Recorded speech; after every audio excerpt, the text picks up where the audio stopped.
ఏంటంటే prestige issue. నేను హీరోగా వచ్చాను, నువ్వేమో అక్కడికి వచ్చి చిన్న క్యారెక్టర్ చేసి వెళ్తానంట. నా అదృష్టం బాగుండి సుతివేలు నేను 2 జళ్ల సీతలో చిన్నగా ఆయన ఒక సీను 2 సీన్లు అంతే. అది అలాగా ఇంప్రవైజ్ చేసి లైవ్ లో అలాగా ఎండ్ వరకు శుభన్ షాట్ వరకు నా క్యారెక్టర్ ఇంప్రవైజ్ అయిపోయింది. యాక్చువల్ గా అయితే నేను అతను ఒక రూమ్ లో చిన్న పోర్షన్ లో దిగుతాము. ఈ 4 పిల్లలు ఉంటారు, ప్రదీప్, నరేష్, రాజేష్, సుభాకర్, వీళ్ళు 4 ఉంటారు. వీళ్ళు తరిమేస్తే హీరోయిన్ వస్తుంది కదా, వీళ్ళు తరిమేద్దామన్న ప్రయత్నంలో నన్ను నా మొగుడు అనుమానం మొగుడు అనమాట. ఈ నా మీద క్రియేట్ చేస్తే వాళ్ళు ఇద్దరు ఖాళీ చేసి వెళ్ళిపోతారు కదా అనేసి 2 సీన్లు రాస్తూ ఉంటే అందరు జనాలు నవ్వుతున్నారు ఈ సీన్లకి. సో అలా ఇంప్రూవైజ్ అయింది. అక్కడి నుంచి ఇంకా ఎనం తిరిగి చూడకుండా కమెడియన్ అయింది. అలాగా రాజేష్ గారు మీ బ్రదర్ కదా? అవును. అంటే బేసిక్ గా మీరు ఒకటి మీ ఫ్యామిలీ ఇబ్బందులతో మీరు వచ్చారు, ఆయన ఒక పెద్ద హీరో అయ్యారు, ఆయన చేసిన సినిమాలు హిట్ అయినాయి. కానీ ఆయన చిన్న వయసులోనే ఇలా జరగడం చాలా బాధాకరం. 38 ఇయర్స్కే జాండీస్ వచ్చి అప్పటికే మ్యారేజ్ అయిపోయి వాడికి 4 పిల్లలు, 3 కొడుకులు, 1 అమ్మాయి. 4 పిల్లలు. వాళ్ళ లైఫ్ ముగిచ్చేసుకున్నాడు.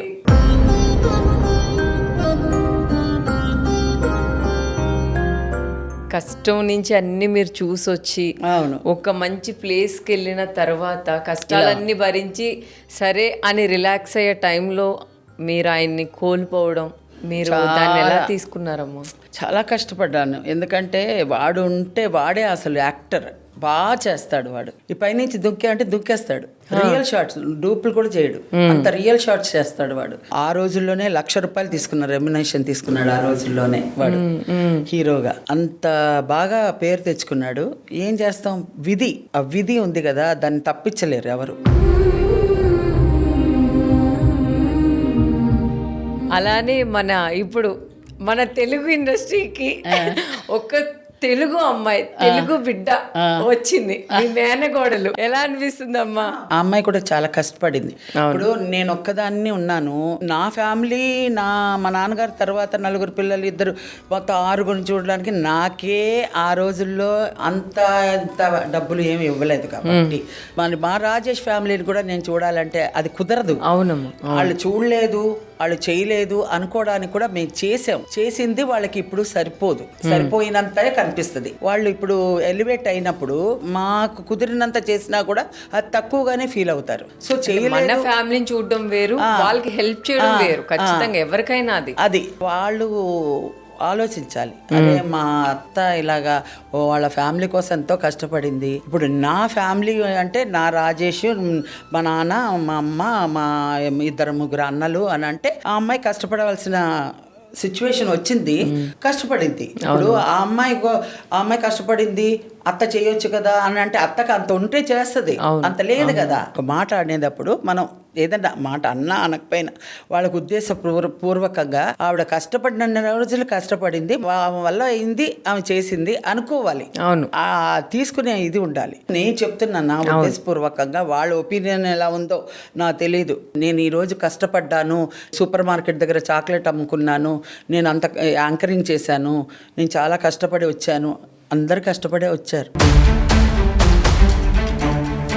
ఎవరు కష్టపడకుండా ఎవరు రారు ఈ ఇండస్ట్రీలో.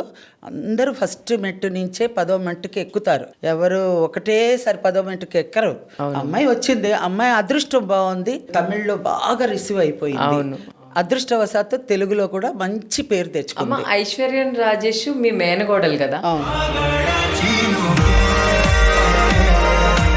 అలానే మన తమిళ్లో కూడా అమ్మాయి చాలా మంచి హిట్స్ చేశారు. తమిళ్లోనే అమ్మాయి వచ్చింది, తమిళ అమ్మాయి అనుకుంటారు అందరూ. అవును. మొన్న రీసెంట్ గా సంక్రాంతికి వస్తుంది అమ్మాయి బ్లాక్ బస్టర్ అయింది ఆ సినిమా.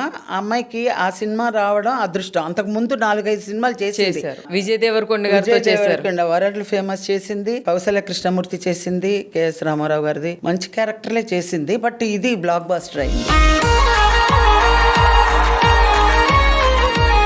నా తమ్ముడు కూతురు ఈ రోజు అలా వెంకటేష్ గారితో సినిమా చేస్తుందంటే ఆనందం ఖచ్చితంగా చాలా ఉంటుంది. తప్పకుండా ఉంటుంది. మీకు ఎలా అనిపించిందమ్మా నా మేనగోడలు ఇంత పెద్ద హిట్ కొట్టింది? నిజంగా చెప్తున్నాను, కల్లో కూడా ఊహించలేదు ఆ అమ్మాయి అంత అదృష్టవంతురాలు అయిందంటే రాజేష్ బ్లెస్సింగే అయి ఉంటది నేను అనుకోవడం.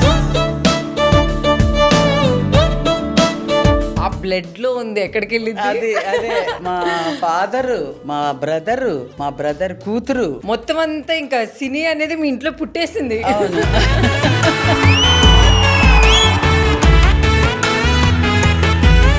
మీరు ఏదైనా హెల్ప్ చేశారా అమ్మ? ఈ అమ్మాయి మా మేనగోడలు ఉంది అలా చెప్తేనే రాదు ఇవ్వరు. అమ్మాయిగా అక్కడ ప్రూఫ్ చేసుకుంది కాబట్టి ఇక్కడ ఇచ్చారు, అందుకని నేను టచ్ చేయలేదు. ఆమెగా ఇక్కడ రావాలనుకుంది, అదృష్టపూర్వకంగా వచ్చింది, మంచి పేరు తెచ్చుకుంది. మీ మేనగోడలకి ఏదైనా ఒక్క మాట చెప్పాలంటే మీరు ఏం చెప్తారు? నేనేం చెప్తానండి, అమ్మాయి బాగుండాలి, అమ్మాయి చక్కగా పెళ్లి చేసుకొని చక్కగా ఫ్యామిలీ. ఇప్పుడు నేనంటే రెస్పాన్సిబిలిటీ కోసం వచ్చి నా లైఫ్లో అలాంటి ఇది లేకుండా ఇప్పుడు ఆమెకు ఉన్నా కూడా ఇప్పుడు మంచి వయసు పెళ్లి చేసుకొని సెటిల్ అయినా కూడా ఆమె లైఫ్ ఇటు ఇండస్ట్రీ ఇటు ఆర్టిస్ట్ అన్నీ మింగల్గా క్యాపబుల్గా పెట్టుకొని చేసుకొని ఆమె లైఫ్ని ఆమె లీడ్ చేసుకుంటే ఆనందంగా మేము కూడా సంతోషపడతాం. అత్త దీవించింది, ఇంకా కోడలు ఎక్కడికో వెళ్ళిపోతుంది. ఏ వయసులో చేసుకోవాలో ఆ వయసులో చేసుకోవాలి. అమ్మా కోడలి పిల్ల అత్త అడుగుతుంది, తొందరగా పెళ్లి చేసుకోమ్మా. పప్పన్నం తిన్నాక రెడీగా ఉంది అత్త. మేమందరం రెడీగా ఉన్నాం, కానీ ఆ అవకాశం దేవుడు కూడా కల్పించాలి. అమ్మ కోడలి పిల్ల తొందరలోనే మా అత్తమ్మకి మాకు పప్పన్నం పెట్టు, హ్యాపీగా ఫీల్ అవుతాం. నువ్వు అనుకునే అన్ని సాధించాక. అవును, ఆమె సాధించిన తర్వాతే, కానీ ఆ టైం దాటిపోకుండా అన్ని సాధించుకొని స్థిరపడిపోతే అదొక్కటే సంతోషం మాకు. మీ అమ్మగారు మీకోసం ఎంత ఆలోచిస్తారో అత్తమ్మగారు కూడా అంతే ఆలోచిస్తున్నారు. అవును కరెక్ట్ కదా, అంతేనా? అంతే. మొత్తానికైతే అత్త కోడళ్ళు ఇలా ముందుకు దూసుకొని వెళ్ళిపోతున్నారు.